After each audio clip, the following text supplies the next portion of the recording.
Assalamu alaikum, welcome on board. It's me Sohail Chaudhary and you are watching Sohail vlog USA. So आज हम बात करेंगे कि जो न्यू कमर्स आते हैं अमेरिका में और उनकी प्रायोरिटी क्या होनी चाहिए। आया उनको अपार्टमेंट्स में रहना चाहिए या अपना घर बाय करना चाहिए। So let's move on to apartments. तो अपार्टमेंट्स की बात की जाए तो अपार्टमेंट्स काफ़ी चीप होते हैं और इनमें जो सहूलियात दी जाती हैं वो प्रॉपर्टी ओनर देता है आपको। Sometimes in some cases gas वगैरह फ्री मिलती है आपको, बिजली का बिल आपको देना पड़ता है। और डिफरेंट टाइप्स के अपार्टमेंट्स होते हैं, 1 बेडरूम 2 बेडरूम 3 इवन 4 भी होते हैं। शुरू में ठीक है, आप छोटी सी जॉब कर लें अमेरिका में आके और अपार्टमेंट आप अफोर्ड कर लें, that's the best way to do. और अगर आप घर लेना चाहें तो अगर आपके पास मनी है so why not go for it, घर बाय करें। सबसे अच्छा तो यही बात है कि आप पैसे हैं और अपना घर बाय कर लें। और अगर नहीं है तो फिर आपको लोन लेना पड़ता है। लोग बहुत कम ऐसी अवेयरनेस देते हैं, मैं सोचा आपको इस टॉपिक पे बात की जाए। सो 3 तरह के होते हैं, लोन्स मिलते हैं आपको। जैसे कि फ़र्स्ट टाइप का लोन होता है FHA लोन होता है, 3.5% आपको डाउन पेमेंट देनी पड़ती है और थोड़े से पैसों में ना आपको फर्स्ट टाइम होम बायर जो होते हैं उनको ये सहूलत दी जाती है। सेकंड टाइम नहीं, only first time, if you are legal citizen in USA and excuse me. Second loan होता है कन्वेंशनल लोन। उसमें ये होता है कि आपको 20%, 10% या 15% टोटल होम वैल्यू उसके आपको डाउन पेमेंट देनी पड़ती है। कन्वेंशनल लोन ज़्यादा फेमस है, लोगों कहते हैं चलें कन्वेंशन, जिनके पास ज़्यादा पैसा होता है वो कन्वेंशनल लोन ले लेते हैं। थर्ड लोन होता है वो होता है इन्वेस्टर लोन। इन्वेस्टर में ये होता है कि आपको डाउन पेमेंट बहुत ज़्यादा देनी पड़ती है और वो उसके भी अपने ये कि अगर पैसे देना है आपके पास तो आप इन्वेस्टर लोन में भी, अगर आपके पास लीगल स्टेटस नहीं है और आप अब यहाँ पे घर अमेरिका में बाई करना चाहते हैं तो फिर आप कहते हैं इन्वेस्ट पैसा करते हैं और घर बाई कर लेते हैं। थोड़ा बैंक आपको दे देता है क्योंकि आप इतनी ज़्यादा इन्वेस्टमेंट करते हैं। जैसे आप 500,000 का घर ले रहे हैं, आप 300,000 इन्वेस्ट कर रहे हैं और बिज़नेस भी है आपके पास, तो फिर बैंक आपको थोड़ा सा लोन दे देता है कि यार इतना बंदा इन्वेस्ट कर रहा है, तो आपको थोड़ा बहुत इन्वेस्टर लोन मिल जाता है। तो घर में एक और चीज़ है कि आपको क्लोजिंग कॉस्ट देनी पड़ती है। इन सम केसेस आपको क्लोजिंग कॉस्ट नहीं देनी पड़ती। जो घर सेल कर रहा है अगर वो क्लोजिंग कॉस्ट देने पर राज़ी हो जाए तो फिर क्लोजिंग कॉस्ट आपको देनी नहीं पड़ती। मगर आजकल इस तरह की अमेरिका की जो मार्केट है इसमें ये चीज़ें थोड़ी डिफरेंट हो गई हैं। अब जो होम बायर है उसको क्लोजिंग कास्ट भी देनी पड़ती है। वो होती है ब्रोकर फ़ी वगैरह जो होती है, रियल स्टेट वाले की जो फ़ी होती है वो, अगर वो होम ओनर वो देगा तो उसके जो लेट से अगर कोई 300,000 का 500,000 का घर बेच रहा है और अगर वो क्लोजिंग कास्ट भी देगा तो फिर उसको 500,000 नहीं मिलेंगे क्योंकि उसमें फ़ी कट जाएगी। सो फ़ी सम टाइम जो है ना वो जो होता है ना, जो ख़रीद रहा होता है उसके सर पे डाल देते हैं कि भाई आप क्लोजिंग कास्ट आप दें और बायर को फुल अमाउंट मिल जाती है। क्लोजिंग कास्ट किसी ना किसी ने ज़रूर देनी होती है। इन सम केसेस क्लोजिंग कास्ट जो होती है वो डिवाइड हो जाती है, होम ओनर भी हाफ दे देता है और बायर भी हाफ दे देता है। इन सम केसेस ओनर दे देते हैं, इन सम केसेस बायर को ही सारी क्लोजिंग कास्ट देनी पड़ती है।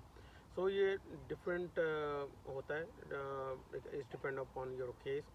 और आपको ब्रोकर से बात करते हैं, ब्रोकर फिर वो बात करता है जो सेल कर रहा होता है मकान, उससे रियल्टर से वो कहते हैं भाई क्लोजिंग कास्ट आपने देनी है या बाय करने वाले ने देनी है, तो ये एडजस्टमेंट हो जाती है। उसके अलावा घर के लिए अच्छा स्टेप है। घर का ये फ़ायदा कि आपको कोई बॉदर करने वाला नहीं होता। आपके घर में बच्चे हैं, आप शोर बच्चे कर सकते हैं, कुछ भी हो सकता है।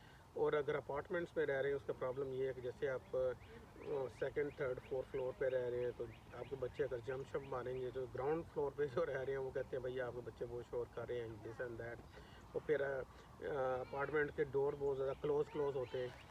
सो हर कोई जो है ना वो एक दूसरे को आते जाते देख रहा होता है, घर की आवाज़ें दूसरे घर में जा रही होती हैं और वो थोड़ा प्रॉब्लम होता है। अपार्टमेंट में ये फ़ायदा है कि अगर आपको रिपेयर की ज़रूरत पड़ जाए कोई चीज़ तो आप प्रॉपर्टी ओनर से कहें, वो आपको राइट वे जो भी आपकी प्रॉब्लम है वो सॉल्व कर देगा। लाइक वैनिटी आपकी टूट गई है या कोई घर में कोई प्रॉब्लम हो गई है, आपके अपार्टमेंट में टाइल्स वगैरह टूट गई हैं, पेंट चाहिए आपको, सो वो सारा वो कवर कर लेते हैं, आपको उसमें हेडेक लेने की ज़रूरत नहीं है। इन केस ऑफ होम ये सारी आपकी ज़िम्मेदारी है, आपका ऐसे काम नहीं कर रहा, आपने ठीक कराना है। मगर मेक श्योर कर लें आप घर हमेशा नया बाय करें, ताकि उसमें आपको जो है वो प्रॉब्लम ना हो इन लॉन्ग रन। फिर सबसे एक और मैं पॉइंट आपसे डिस्कस करना चाहूँगा कि मकान जब लें उसमें मेक श्योर कर लें कि आप फ्लड जोन में ना मकान लें, क्योंकि अगर आप फ्लड जोन में मकान लेंगे तो फिर आपको फ्लड इंश्योरेंस लेनी पड़ेगी और उसके अलग पैसे देने पड़ेंगे। यानी कि आपको घर होम इंश्योरेंस, अप्लाइंस इंश्योरेंस वो लेनी पड़ेगी। अप्लाइंसेस होती हैं घर के अंदर, फ्रिज होता है, माइक्रोवेव ओवन हो गया, बाकी चीज़ें होगी, उसके लिए आपको इंश्योरेंस लेनी पड़ती है, राइट। एक वो इंश्योरेंस होगी। एक आपको अगर FHA लोन आपने लिया तो आपको FHA आपको एक इंश्योरेंस है वो भी लेनी पड़ेगी। एंड टॉप ऑफ दैट अगर आपने फ्लड जोन में घर ले लिया तो फ्लड जोन के अलग आपको पैसे देने पड़ेंगे। और घर के और खर्चे जैसे आप लॉन मोइंग वायर होती है उसके पैसे आपने उसको मेंटेन करना है। घर में कोई भी प्रॉब्लम निकल आया तो आपने इसको सेटल करना है, आपने इसको उसके लिए फाइंड आउट करना way how to fix it. So घर लेंगे तो सारी हेडेक आपकी टोटली आपकी होगी। और अपार्टमेंट्स में आप इजी रहेंगे। अपार्टमेंट्स में प्राइवेसी इतनी ज़्यादा नहीं होती है।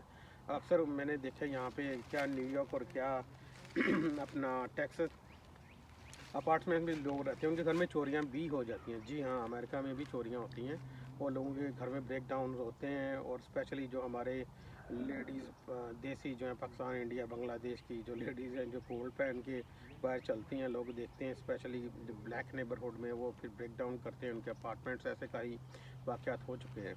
सो ये बड़ी केयर की ज़रूरत है कि आप अच्छे अपार्टमेंट में घर लें, मतलब एरिया में घर लें। फिर आपको ये कैसे पता चलेगा कि एरिया सही है या नहीं सही है? तो उसके लिए सबसे बेसिक रूल ये है कि आप जिस एरिया में घर लेना चाह रहे हैं उस एरिया में आप स्कूल रेटिंग चेक करें। अगर स्कूल रेटिंग 10 आउट ऑफ 10 है या 10 आउट ऑफ 8 आउट ऑफ 10 है, स्कूल रेटिंग ठीक है, इट मीन्स कि वो एरिया गुड है आपके लिए।